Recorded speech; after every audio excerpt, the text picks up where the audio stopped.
भूम परांडा वाशीचे आमदार तानाजी सावंत यांच्या पुतण्यांना जीवे मारण्याची धमकी मिळाली आहे। धाराशिवचे माजी जिल्हा परिषद उपाध्यक्ष धनंजय सावंत आणि केशव सावंत यांना जीवे मारण्याची धमकी देण्यात आली आहे। तर केशव सावंत आणि धनु सावंत तुमचा पण मस्साजोगचा संतोष देशमुख केला जाईल असं या पत्रात म्हटलंय। तेरणा साखर कारखान्यासाठी ऊस वाहतूक करणाऱ्या एका ट्रॅक्टर चालकाकडे एका बंद पाकिटमध्ये 100 रुपयांच्या नोटेसोबत आरोपींनी धमकीची चिठ्ठी दिली। तर या प्रकरणी ढोकी पोलिसात गुन्हा दाखल झाला आहे। मात्र धक्कादायक अशी घटना म्हणावी लागेल। जे माजी मंत्रीही राहिलेले आहेत आणि सध्या आमदार आहेत भूम परांडा वाशीचे, ते म्हणजे तानाजी सावंत यांच्या पुतण्यांना जीवे मारण्याची धमकी देण्यात आली आहे।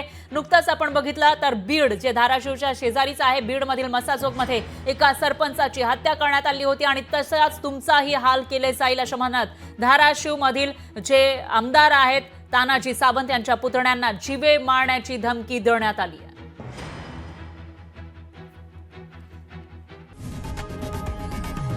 लोकशाही मराठी ऐका, पहा, जागरूक रहा।